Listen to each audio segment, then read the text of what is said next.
Now, the country anticipates radical electoral reforms before 2017, but even after members of the joint IEBC Select Committee thrashed out the sticky parts, there is a deadlock on the exit of the IEBC commissioners. On the other hand, both the Senate and the National Assembly have failed to enact the two-thirds gender rule, dimming the hopes of women to have a smooth ride in the 2017 polls.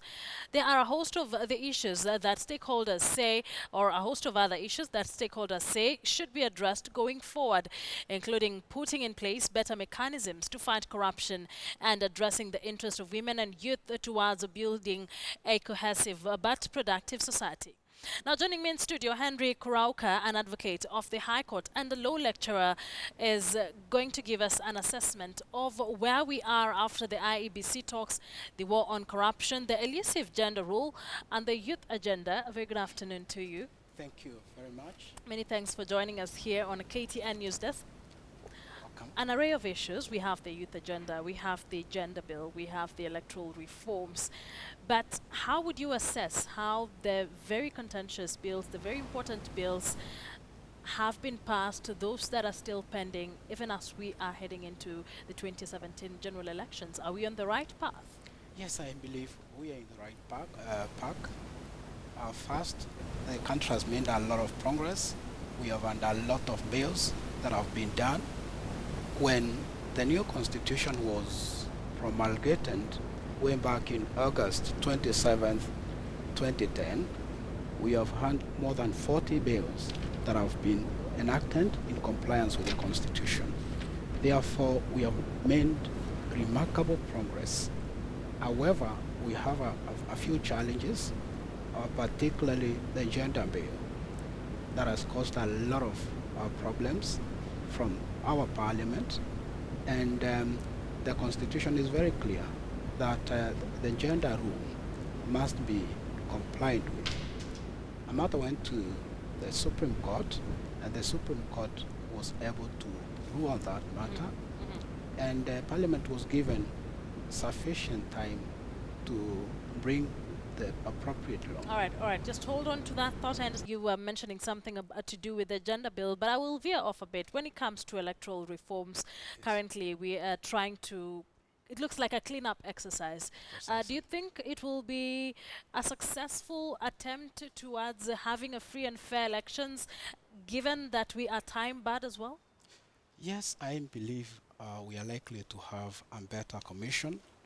Electoral commission is like a referee.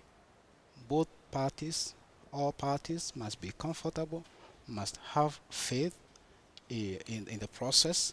They must be ready to ensure there is fairness, and therefore I believe if we have a new commission, every party, every candidate will feel there will be fairness, there will be just election, and the malpractices will reduce.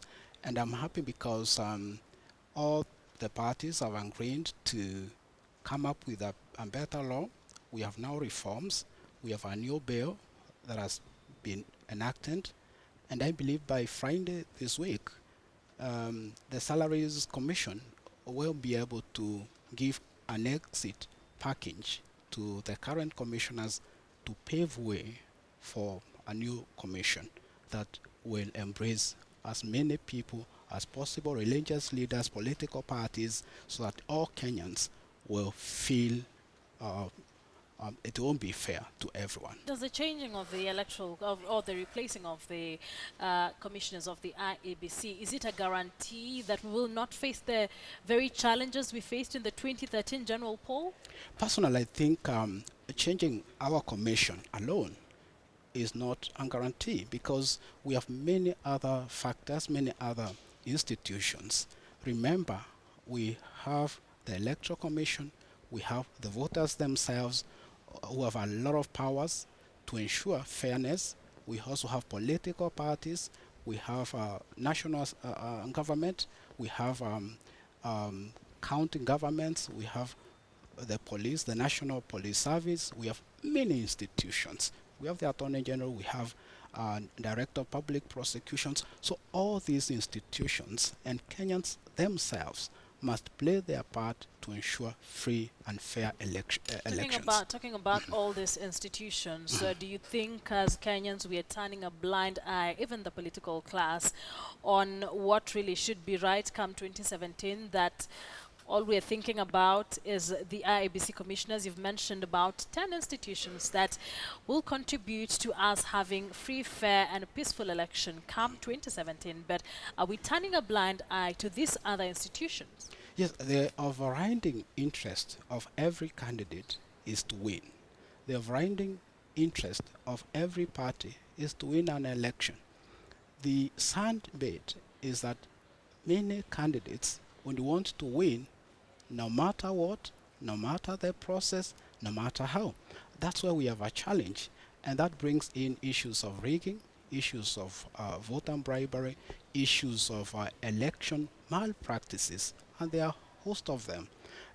What I want to request is that let every institution play its part. If it is national government, let, is, let the national government allocate enough resources to hire staff, clerks, and other electoral agents to ensure free and fair elections. If it is the National Police Service, they should be careful, they should deploy as many officers as possible to check any malpractices, any illegality. I'm very happy because election offenses, election malpractices have been brought in one document. Previously, they were found in various statutes, and now we have a simpler version where each and every candidate can refer to. I believe when we have a new electoral body, it will come up with proper rules and regulations governing elections, and that is the way to go. Remember, even voters themselves, they have a role to play because someone must report any election or offense or malpractices. So let every Kenyan feel part of the process. Let every institution that is mandated to participate in this process play its role. We should not leave it to only 7 commissioners. Let us all join hands. Among the recommendations made by the special committee on the IEBC, chaired of course by James Orengo and his counterpart from Meru, Kiraitu Murungi, well, what you're just talking about, and the malpractices, how you punish electoral malpractices. We had the party hopping bill, which sailed through despite the disagreements we had in the National Assembly especially. But do you think these recommendations made by that special committee on IEBC is the way to go for us, or there's much more work needed to be done? Yes, there is much more to be done because part membership is critical. In Kenya, we have had a serious problem because parties have lacked ideology. The parties are kind of leadership so that the party leaders control the popularity of a party, and therefore this poses a lot of challenge such that parties are not institutions with very clear ideological agenda like we witness in other older democracies like UK, US, for example, we have Democrats and Republicans and many other older democracies. So we need to develop party ideology. And I think one way to do so is to bring laws, to come up with laws and implement these laws to ensure discipline within parties. So that politicians do not just use political parties as vehicles to get to various positions. They should also feel faithful and adhere to party rules and remain in their parties without necessarily moving to other parties. And that law, maybe it will assist parties to grow, to develop, to have a clear vision, to be institutions that we admire like we can see in the US and UK and other states.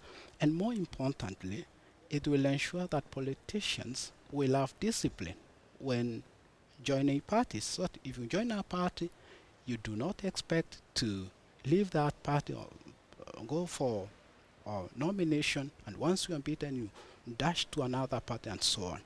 What I would request is that the implementation is where we need to be very keen. Uh, Firstly, there are very many potential candidates Yeah. who would want ticket for of major parties, for example, Jubilee or ODM and many other parties. There are very many candidates who will be seeking such tickets. Okay. If parties do not come with very clear mechanism to ensure free and fair nominations, then we will have a problem. All right, thank you very much. I'm afraid we'll have to end it at that. I Yes, know we thank had you. a lot we needed to talk about, but time is not on our side. But thank you very much, Henry, for coming in. Henry Kurauka is an advocate and of the High Court and a law lecturer here, giving us an assessment on the electoral reforms that the country is undertaking ahead of the 2017 general election.